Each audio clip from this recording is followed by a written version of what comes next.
एक मित्र ने प्रश्न पूछा है कि संसार में अब तक इतने गुरु आए, इतने बुद्ध पुरुष आए, या जो भी कह लें, इतने सतगुरु आए, लेकिन यह संसार में वह सुख की प्राप्ति, वह आनंद अब तक लोगों को नहीं मिला और वह तलाश करते रहे हैं। हम भी तलाश कर रहे हैं। क्या इन बुद्धों ने, इन सद्गुरुओं ने, इन सत्पुरुषों ने कभी भी यह नहीं सोचा कि इस धरती को स्वर्ग बनाया जाए, इस धरती पर स्वर्ग की तरह सुख दिया जाए? सुख की कल्पना इन्होंने नहीं की। ऐसा क्यों?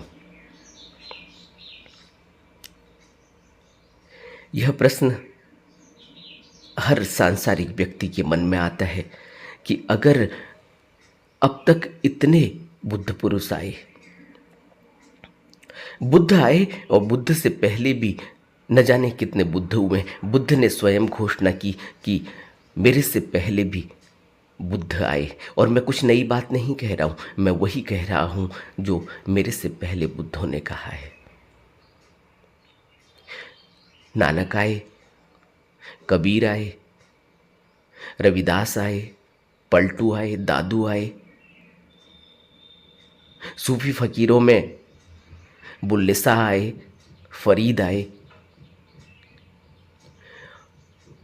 और एक लंबी लिस्ट है।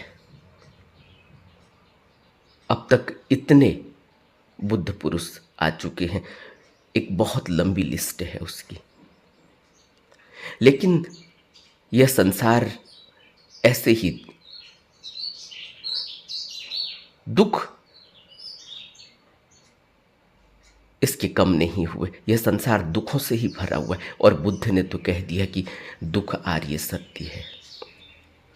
तो अगर दुख आर्य सत्य है, अगर इस संसार में दुख ही है, तो फिर बुद्धों ने इस संसार में सुख क्यों नहीं पैदा किया? यह प्रश्न है इनका। बुद्ध पुरुष जब भी इस दुनिया में आए हों, उनका उद्देश्य यहाँ सुख देना नहीं है, यहाँ स्वर्ग का निर्माण करना नहीं है।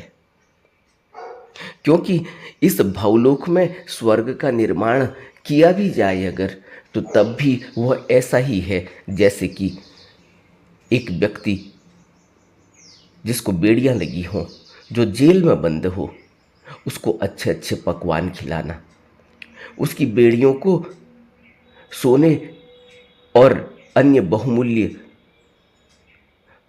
आभूषणों की तरह बना देना। लेकिन बेड़ियां तो बेड़ियां ही होती हैं, और पकवान चाहे जितने मर्जी खिला लो। एक व्यक्ति कैदी है, कैद में बंद है, तो फिर उसे सुख कहाँ मिलेगा?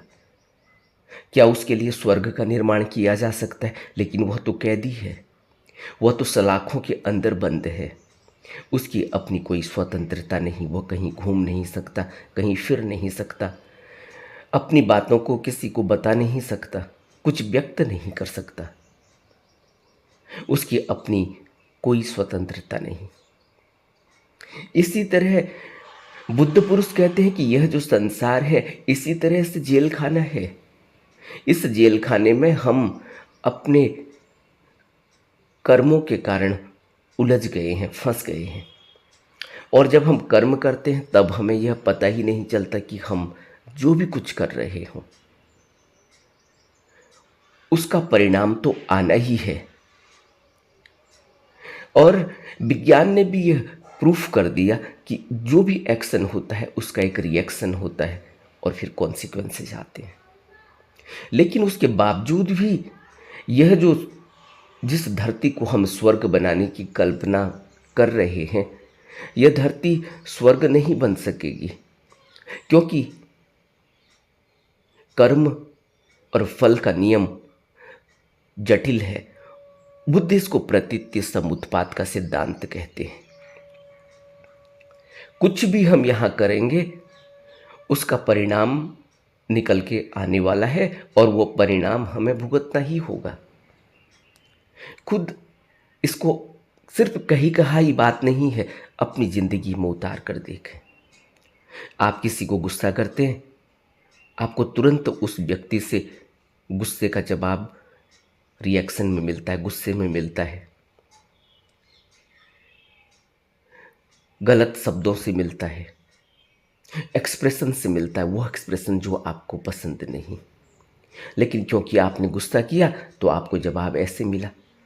और अगर आपने प्यार किया किसी को, किसी से प्यार के शब्द इस्तेमाल किए, किसी को प्यार का एक्सप्रेशन दिया, उससे जो भी आपको रिटर्न मिलेगा वह कमी पेशी उस प्यार की ही तरह होगा। न हो प्यार की तरह भला, लेकिन कहीं ना कहीं उसमें एक सहानुभूति होगी, एक शांति होगी, उग्रता नहीं होगी।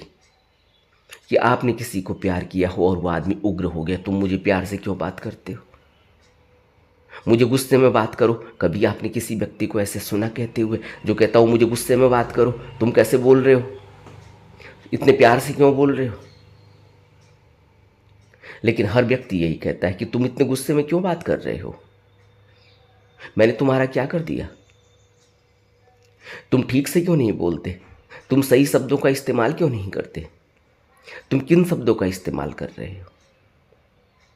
इससे यह पता चलता है कि आपके मुंह से निकले हुए शब्द, आपके एक्सप्रेशन दूसरे को आहत कर रहे हैं, दूसरे को फर्क डाल रहे हैं, और उस फर्क के कारण वहाँ से एक रिएक्शन आ रहा है, फिर कॉन्सिक्वेंसेज आ रहे हैं। इसी तरह से हम इस भवलोक में, जिसमें हम यह सोचते हैं कि यहाँ बुद्ध पुरुष आए, उन्होंने इसको स्वर्ग क्यों नहीं बनाया। बुद्ध कहते हैं कि सब बेड़ियाँ हैं, चाहे लोहे की बेड़ियाँ पहन लो, चाहे सोने की बेड़ियाँ पहन लो, बेड़ियाँ तो बेड़ियाँ ही हैं। चाहे जेल के अंदर जितने मर्जी पकवान खा लो, लेकिन जेल से जब तक आज़ादी नहीं मिलती तब तक सब व्यर्थ है, क्योंकि कोई स्वतंत्रता नहीं। इसलिए बुद्धों ने यहाँ स्वर्ग का निर्माण नहीं किया, और बुद्धों ने कहा कि इस संसार में दुख है, इस दुख से ऊपर उठने का उपाय भी है, और दुख से ऊपर उठने के लिए तुम्हें बुद्धों के बताए हुए मार्ग पर चलना होगा। और सभी बुद्धों ने मार्ग बताया, और बुद्ध ने उसको आर्य अष्टांगिक मार्ग कहा कि 8 अंग हैं उस मार्ग के, उन 8 को अपनी जिंदगी में उतारना होगा, उस मार्ग पर चलना होगा, और धीरे धीरे हम इस लोक से ऊपर उठ पाएंगे, स्वतंत्र लोक की तरफ बढ़ पाएंगे। हम इस जेल खाने में कैदी की तरह जो जीवन व्यतीत कर रहे हैं, ऐसा नहीं कि अभी से जीवन भी व्यतीत कर रहे हैं जब हम सोच रहे हैं कि यह स्वर्ग क्यों नहीं बन जाता, ऐसा नहीं है। हम न जाने कितनी बार इस भवबंधन में फंस चुके हैं, और बार बार इस भवबंधन में उलझ जाते हैं अपनी आशाओं, अपनी तृष्णाओं, अपनी कामनाओं के खातिर। लेकिन यह हमें पता क्यों नहीं चलता। लेकिन बुद्ध कहते हैं कि तुम्हें पता चलता है, लेकिन तुम चेतते नहीं, तुम अब समझते नहीं, तुम सुधार नहीं करना चाहते। क्यों? क्योंकि तुम्हें पता ही नहीं कि सुधार कैसे किया जा सकता है। सुधार करने के लिए तो अब हमें कोई ऐसा राहबर चाहिए, कोई अब हमें ऐसा ज्ञानी चाहिए, कोई अब हमें ऐसा आर्यजन चाहिए जो हमें यह बता सके कि यहाँ से मुक्ति भी हो सकती है। और वो मुक्ति कैसे होगी, इसके लिए वो युक्ति देते हैं। वो यह नहीं कहते कि तुम इस संसार में यहाँ अच्छे अच्छे सुखों का भोग करो तो तुम्हारी मुक्ति हो जाएगी। और गुरुदेव नानक ने तो यहाँ तक कह दिया कि राज करने के बाद नरक बन जाता है, नरक निर्मित हो जाता है। भोगो राज, तपो नरक। इस तरह की उन्होंने बात कह दी कि अगर यहाँ जो व्यक्ति राजसिक भोग विलास में फंसा, उसका नीचे गिर जाना अवश्यंभावी है, क्योंकि इंद्रियां नीचे की तरफ ही गिराती हैं। इंद्रियों का स्वभाव है कि वह संसार में उलझाती हैं, और मन इंद्रियों से रस खींचता है, रस लेता है। इसीलिए इंद्रियों के साथ वह इस संसार में फैलता है। हम सभी का मन संसार में फैलता है, और फैलाने वाले कौन हैं? इंद्रियां। कल एक मित्र ने प्रश्न पूछा था कि बुद्ध अलग अलग विज्ञान कहते हैं, यह अलग अलग विज्ञान क्या हैं? यह अलग अलग विज्ञान यही है जैसे चक्षु विज्ञान बुद्ध कहते हैं। चक्षु विज्ञान का अर्थ है कि आंखों से जो भी दिख जाता है वह एक विज्ञान निर्मित कर देता है, वह एक चेतना निर्मित हो जाती है, और वह चेतना फिर दौड़ती है उस पदार्थ को पा लेने के लिए। आंखों से नहीं दिखा तब तक कुछ पता नहीं चलता। आपने क्या कभी अपनी जिंदगी में इस बात को महसूस नहीं किया? आप जब तक आंखों से नहीं देखते तब तक आपको लगता है कि सब कुछ ठीक ही है। सुबह सुबह आप अखबार पढ़ते हैं, इस तरह से समझें।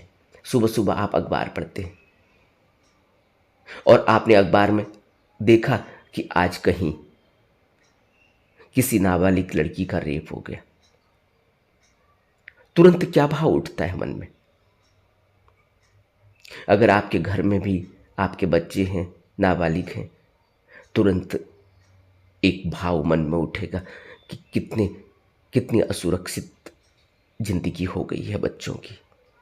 कैसे हमारे बच्चे बड़े होंगे, कैसे हमारे बच्चे किसी तरह से पल बढ़ जाएं, किसी तरह से सुरक्षित हो जाएं। और यह भाव क्यों उठा? क्योंकि आपने अखबार में पढ़ लिया था। न पढ़े आप अखबार, तब क्या होगा? तब वो भाव उठेगा ही नहीं। आपने आंखों से अखबार में उन शब्दों को देख लिया, और उन शब्दों को देखते ही आपके अंदर भाव पैदा हो गया, एक विज्ञान निर्मित हो गया, एक चेतना उस तरफ को दौड़ने लगी। इसको बुद्ध कहते हैं चक्षु विज्ञान। आंखों से आपने टेलीविज़न में देखा, कुछ वायलेंस देखा, कुछ सेक्सुअल ड्रामा देखा, तुरंत अंदर भाव उठता है, और वो भाव अंदर ही अंदर रिएक्शन करना शुरू कर देता है। अंदर ही अंदर वो चित्र बन जाता है, और वो चित्र वहाँ परेशान न करे भला, लेकिन जब आप सो जाते हैं तो तब आपको डर महसूस होता है, क्योंकि आपको लगता है कि वो वायलेंस जो आपने देखा था, टेलीविज़न में कोई ड्रामा देखा था, वो दिखता है कि अब कुछ उस तरह का नहीं दिखेगा भला, लेकिन कुछ वैसा ही दूसरा दिखेगा। कोई व्यक्ति, डरावना व्यक्ति घर के अंदर घुस रहा है, आपका दरवाज़ा खोल रहा है, उसके हाथ में कोई हथियार है। वहाँ कुछ और दिखा होगा, लेकिन यहाँ इस तरह का दिखेगा। कहाँ से पैदा हुआ? आपने आंखों से देखा। आंखों से देखते ही चेतना उस तरफ को दौड़ने लगी, उस तरह के भाव निर्मित करने लगी। यह कभी नहीं सोचना चाहिए कि यहाँ जो कुछ भी आप देख रहे हैं, जो कुछ भी आप सुन रहे हैं, जो कुछ भी आप सूंघ रहे हैं, जो कुछ भी आप स्पर्श कर रहे हैं, उसके परिणाम नहीं होते। हर एक चीज़ का परिणाम होता है। वह जो परिणाम निकल रहे हैं उसी को बुद्ध कहते हैं चक्षु विज्ञान भी है, श्रोत्र विज्ञान भी है। आंखों कानों से कुछ सुना और सुनते ही तुरंत विचार उठते हैं। क्या कभी आपने इन चीज़ों को अपने अंदर महसूस नहीं किया? आप न सुने उन बातों को, आप न सुने अखबार, न सुने रेडियो में खबर, न सुने टेलीविज़न में खबर, न सुने किसी व्यक्ति की अश्लील बातें, तो क्या होगा? क्या कोई भाव आपके अंदर उठेगा उस तरह का? जैसे ही आपने सुना, क्या आपकी ज़िंदगी में रोज़ यह इस तरह की चीज़ें नहीं घटती कि कोई व्यक्ति आपके बगल से गुजरता है और आपको गाली देकर चला जाता है, तुरंत असर शुरू हो जाता है, तुरंत आप उस पर लपक पड़ते हो उसको मारने के लिए। या कोई व्यक्ति बगल से गुजरता है, आप पर झूठा आरोप लगा देता है, क्यों भाई, कल तुमने जो है मेरे घर में आके दरवाज़ा खटखटाया, मैं वहाँ नहीं था, मेरी बेटी वहाँ थी या मेरी बीबी वहाँ थी, और तुमने उसको कुछ अश्लील बातें कह दी, हरकत कर दी। तुम कहोगे यार मैं तो ऑफिस में था, तुम्हारा दिमाग एकदम घूमने लगेगा और तुम उस पर चढ़ बैठोगे कि भाई मैं तो ऑफिस में था, तुम क्या बात कर रहे हो। तुम झूठ बोल रहे हो और तुम एकदम आग बबूले हो जाओगे। यह रोज घटता नहीं, कहाँ से घटा? वह आदमी न कहता यह बात, तुम नहीं सुन पाते, तब क्या होता? तुम नहीं सुन पाते तो कोई बात ही नहीं उठती, कोई इस तरह की व्यग्रता ही नहीं होती, कोई इस तरह का आग बबूलापन आपके अंदर आता ही नहीं। आपने कान से सुना, श्रोत्र विज्ञान हावी हो गया, श्रोत्र विज्ञान ने तुरंत रिएक्शन। यह रिएक्शन क्या है? यह विज्ञान, यह चेतना किस तरह से दौड़ती है, किस तरह से विचार पैदा करती है, किस तरह से शरीर में उमंग पैदा हो जाती है, किस तरह से मन में विचार उठने लगते हैं, यह कभी क्या रोज हमारे साथ यह नहीं घट रहा है? लेकिन हम इनको क्यों नहीं महसूस कर पाते? इसलिए क्योंकि हमारी जिंदगी में ठहराव नहीं है। और बुद्ध हमसे यही कह रहे हैं, जो ये मित्र प्रश्न पूछ रहे हैं कि क्या यहाँ स्वर्ग नहीं बन सकता? स्वर्ग, यहाँ स्वर्ग क्या बनेगा? यहाँ तो एक्शन और रिएक्शन है। और इसीलिए बुद्ध कहते हैं तुम इन एक्शन और रिएक्शन से ऊपर उठ जाओ। प्रतीति समुत्पाद का सिद्धांत हमसे क्या कहता है कि कारण है तो कार्य पैदा हो रहा है। कारण हुआ ना, उसने तुम्हारे बगल से आकर कह दिया कि तुमने कल मेरी अब्सेंट में मैं घर में नहीं था और तुमने दरवाज़ा खटखटा दिया और तुम कुछ अश्लील बातें करके चले गए मेरी पत्नी से। ये क्या हुआ? ये कुछ इस तरह की बात आपके कान पर पड़ गई, भाव पैदा हो गए, विचार पैदा हो गए, एक्शन रिएक्शन, यानी कारण और कारण से तुरंत कार्य पैदा हो गया। और उस कार्य के बाद फिर क्या होगा? फिर उसका फल निकलेगा। फल यही निकला कि तुमने दो चार उसको बातें कर दी, दो चार उसको थप्पड़ मार दिए, लड़ाई झगड़ा हो गया, मारपीट हो गई, कहा सुनी हो गई, पुलिस आ गई और दोनों को ले गई पकड़कर, दोनों को जेल में बंद कर दिया। किसी को पेनाल्टी लग गई, किसी को धन की हानि हो गई और किसी को और कुछ हानि हो गई, किसी की प्रेस्टीज दांव पर लग गई, किसी की इज्जत दांव पर लग गई। ये सब बातें अब मन पर चलती रहेंगी और एक द्वेष पैदा हो गया। बुद्ध द्वेष के ऊपर बहुत बात करते हैं, इसीलिए क्योंकि अब यहां से निकलना आसान नहीं। यह द्वेष तुम साथ ले जाओगे। अब व्यक्ति मर जाए, अगर तुमने उससे उलझ गए कि मैं तो तुम्हारे घर आया ही नहीं, मैं ऑफिस में था, झगड़ा मारपीट हो गई, फसाद हो गया और झगड़ा मारपीट इतना हो गया कि किसी की मृत्यु हो गई या किसी को सजा दे दी गई, वैसे मृत्यु हो गई, या कोई वैसे ही इस दुख में ही मर गया, सपोज माना, तो क्या यह व्यक्ति मुक्त हो पाएगा? यह द्वेष अपने साथ ले गया है और यही द्वेष इसके अंदर घूमता चला जाएगा। यह द्वेष फिर पैदा हो जाएगा, ऐसे ही पैदा हो जाएगा जिस तरह से तुमने कान से सुना था और तुम्हारे अंदर विचार पैदा हुआ, तुम्हारे अंदर भाव पैदा हुआ, तुम्हारे शरीर में उमंग पैदा हुई, तुम्हारे मुंह से कब शब्द निकल गए, कुछ अपशब्द निकल गए, पता भी तो नहीं चला था।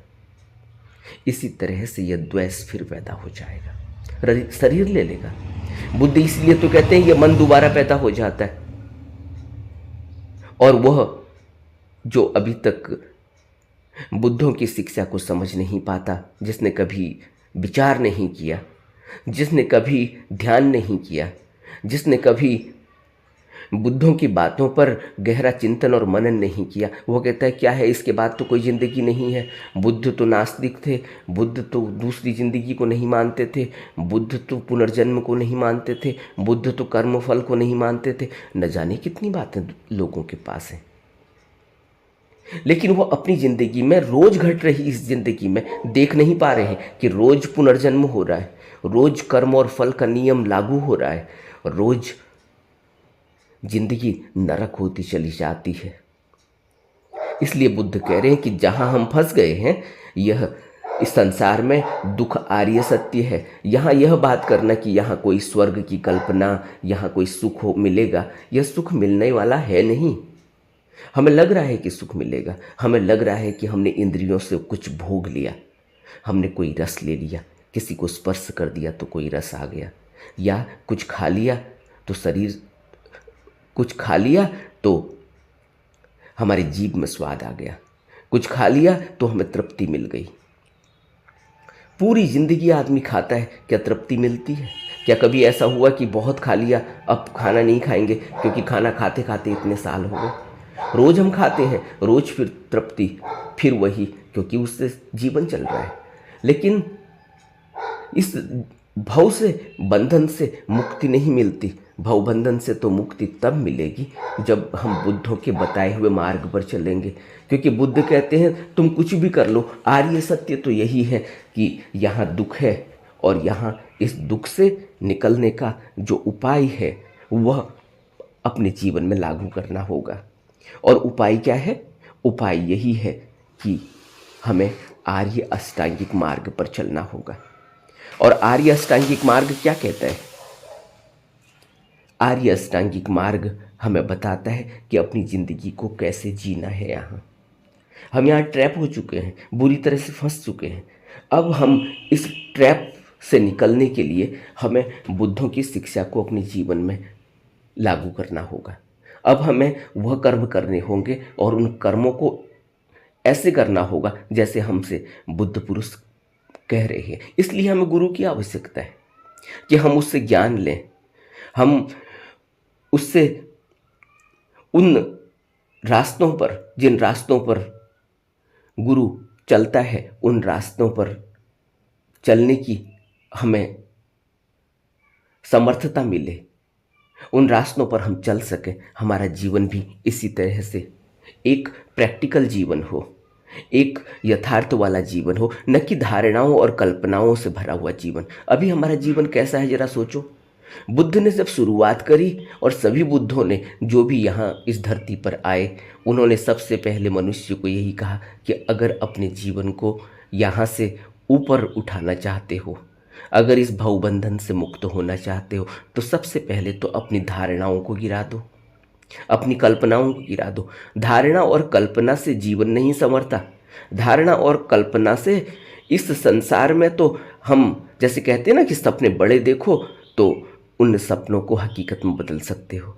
लेकिन सपने बड़े देखकर उनको हकीकत में बदल कर क्या मिलेगा? यह संसार मिलेगा। तुमने सपने देखे कि मैं करोड़पति बन जाऊं, अरबपति बन जाऊं, बड़ा बिजनेसमैन बन जाऊं, बड़ा स्टार बन जाऊं, और कल्पना सच हो जाती है, तुम बन जाते हो। लेकिन क्या मुक्ति होती है? और उनका जीवन देखो, जो स्टार बन गए, जो बड़े बिजनेसमैन बन गए। कभी हमने बात की थी लता दीदी पर। लता मंगेशकर अपने अंतिम दिनों में क्या कह गई कि लता के दुख लता ही जानती है। और हमारी नज़रों में ही नहीं, और यह बात सच भी है कि लता की जो आवाज़ है वो तो अमर हो गई। जन्मों जन्मों तक लोग उस आवाज़ को सुनेंगे, तृप्ति महसूस होगी उनको। लेकिन लता कहती है कि लता का दुख लता ही जानती है। कभी हमने स्टीव जॉब्स पर बात की थी। स्टीव जॉब्स अपने अंतिम दिनों में अपनी ऑटोबायोग्राफी में क्या लिख कर गए कि मेरे पास जो कुछ भी है अभी, लेकिन इन सब से मैं इस बिस्तर पर जिस पर मैं अभी पड़ा हूं, डेथ बेड पर, इस पर मैं पैसे देकर किसी और को नहीं सुला सकता कि कोई मेरी जगह मेरी बीमारी ले ले, मेरी जगह इस बिस्तर पर सो जाए। ये बातें क्या कहती हैं? ये बातें जीवन का निचोड़ हैं कि इस संसार में तुम कुछ भी कल्पना कर लो, इस संसार में तुम कुछ भी अपने सपनों को साकार कर लो, लेकिन सुख नहीं मिलेगा। और बुद्ध हमसे कहते हैं कि दुख आर्य सत्य है, और लता भी यही कह रही हैं, दुख आर्य सत्य है। लता अपने ही शब्दों में कह रही है कि लता के दुख लता ही जानती है। और स्टीव जॉब्स अपने ही शब्दों में कह रहे हैं कि आज मैं डेथ बेड पर हूँ, तो मेरी जगह अगर मैं पैसे देकर किसी और को सुला सकता, यह संभव नहीं, तो मैंने फिर जिंदगी में क्या किया, क्या कमाया?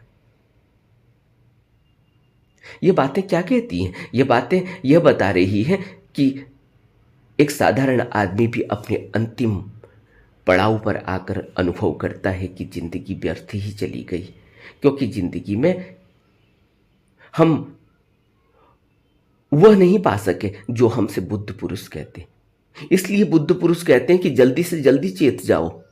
तब चेतने से कोई फायदा नहीं कि अब डेथ बेड पर पड़े हुए हैं या अब उम्र का अंतिम पड़ाव है, अब कुछ सांसें ही बची हैं, अब हम सोच रहे हैं कि जिंदगी व्यर्थ चली गई। लेकिन अब कुछ किया नहीं जा सकता, क्योंकि अब तो वक्त बीत गया।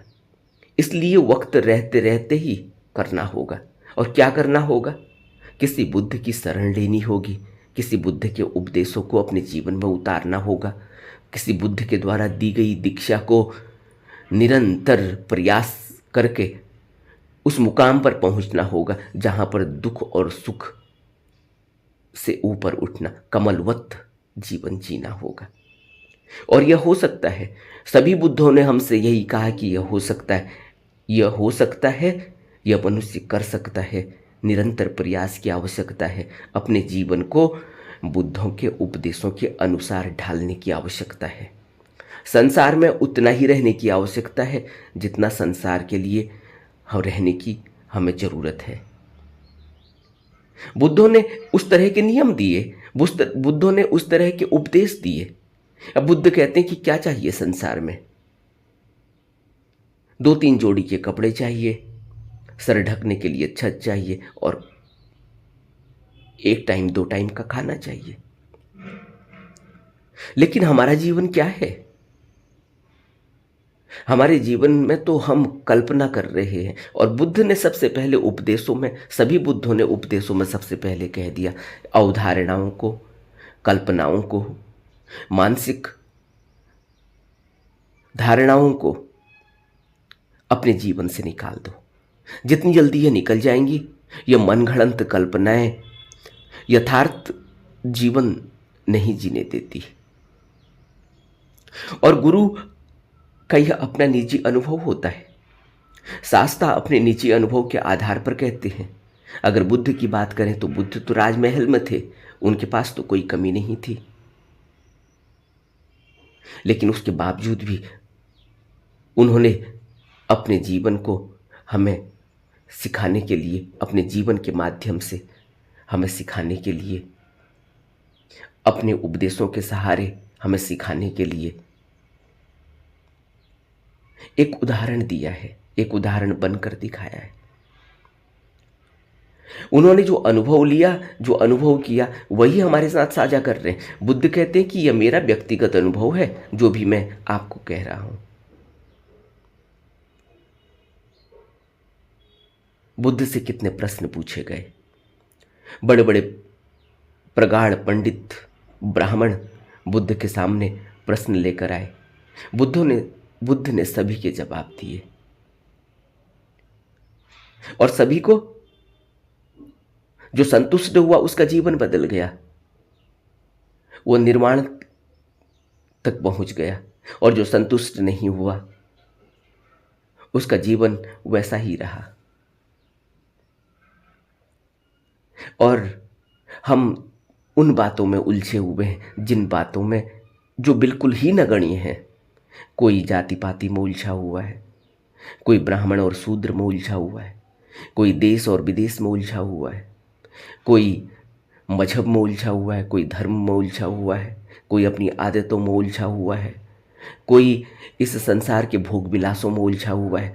हम अपनी जिंदगी देखें, किसी और को देखने की जरूरत नहीं है। बुद्ध के उपदेश हमें याद करके किसी को बताने के लिए नहीं है। बुद्ध के उपदेश तो हम अपने जीवन में हमें एक आईना दिखाते हैं। यह आईना है बुद्ध के उपदेश। सभी गुरुओं के, सभी सतगुरुओं के उपदेश एक आईना होते हैं। उसमें हम अपनी शक्ल देखते हैं, अपना चेहरा देखते हैं और अपने से पूछते हैं कि तुम्हारे चेहरे में कोई रौनक नहीं, तुम्हारा चेहरा इतना बदसूरत क्यों, इसमें इतनी कालिक क्यों पुती हुई है।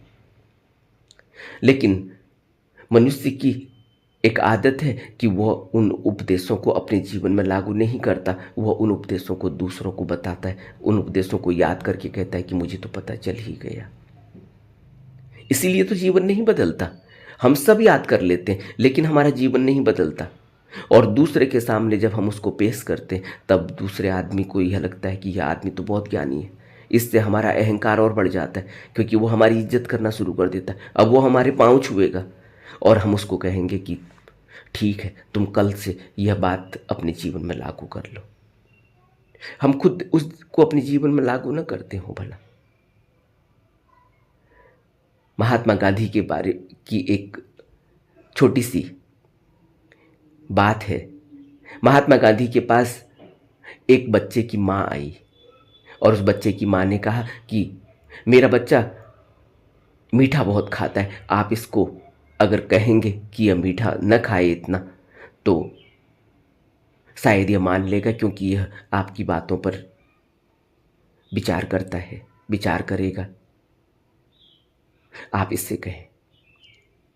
महात्मा गांधी ने कहा कि ठीक है, तुम कुछ दिनों के बाद आना, जो भी वक्त दिया हो उस वक्त के बाद वह फिर पहुंची। तब महात्मा गांधी ने उस बच्चे से कहा कि तुम इतना मीठा मत खाया करो,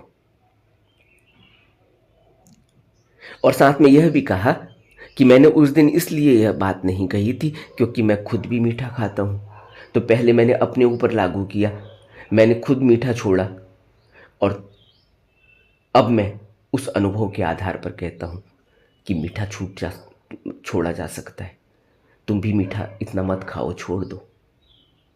कुछ इस तरह की बात है। ऐसा नहीं है कि बिल्कुल जैसा मैं कह रहा हूं ऐसे ही कहा गया हो, लेकिन बात कुछ इस तरह की ही है।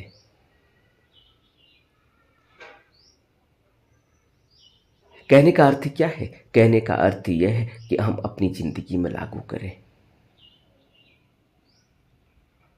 बुद्ध इसलिए कहते हैं कि इन ग्रंथों को पढ़कर, इन बाहरी ज्ञान को इकट्ठा करके हम ज्ञानी जो बन जाते हैं, इससे कुछ होने वाला नहीं अगर यह हम अपनी ज़िंदगी में लागू नहीं करते। इससे हम और भी अहंकारी हो जाएंगे, इससे हम और भी हमारे लिए मुश्किल हो जाएगी। क्योंकि बुद्ध कहते हैं कि मूर्ख आदमी ज़्यादा अच्छा है, क्योंकि वह अगर यह माने कि वह मूर्ख है, लेकिन अगर कोई आदमी मूर्ख है और वह यह मानता है कि वह ज्ञानी है, तो उसका कुछ नहीं किया जा सकता। अपनी ज़िंदगी को समझना होगा, अपनी ज़िंदगी में बुद्धों के लिए जगह रखनी होगी। बुद्धों के उपदेशों को जीवन में लागू करने के लिए जल्दी से जल्दी प्रयास करना होगा, क्योंकि जीवन निकल रहा है और यहाँ हम कुछ भी कल्पना कर लें, कुछ भी जोड़ लें, कुछ भी तोड़ लें, कुछ भी बना लें, कुछ भी बिगाड़ लें, यह सब अंत समय में दुख का कारण बन जाएंगे। सुख नहीं मिलेगा, क्योंकि सुख इस संसार में है नहीं। इसलिए बुद्धों ने इस संसार को स्वर्ग नहीं बनाया, क्योंकि यह संसार, बुद्ध इसे मार का लोक कहते हैं,